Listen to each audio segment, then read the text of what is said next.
ব্যাঙ্গালোরে আসার আগে আমাদের কোনোদিনই এই রান্নাটা খাওয়া হয়ে কিন্তু ওঠেনি। এখন আমি মাঝে মাঝে এই রান্নাটা করি, কারণ দুজনেরই খুব পছন্দের একটি এর রেসিপি। আগের ভিডিওতে আমি তোমাদের সাথে শেয়ার করেছি কি করে খুব কম তেল মশলায় ও কম সময়ে প্রেশার কুকারে আমি রাজমাটা রান্না করি। মশলা না বেটে যদি হামানদিস্তা আদা রসুন আর এই কাঁচা লঙ্কাটাকে থেতো করে দিই না, তবে এর স্বাদটা অনেকটাই বেড়ে যায়।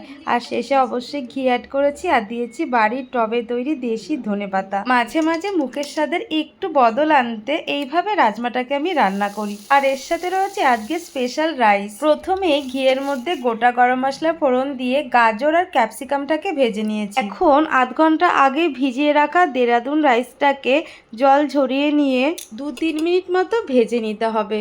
এরপর 2 কাপ চালের জন্য 4 কাপ জল অ্যাড করতে হবে। আর নামানোর আগে বেরেস্তা ধনেপাতা আর 2-3 চামচ মতো ঘি দিয়ে 5 মিনিট ঢেকে রেখে দিতে হবে। আর 5 মিনিট পর গরম গরম রাজমা আর স্যালাডের সাথে আজকের খাওয়া জমে যাবে।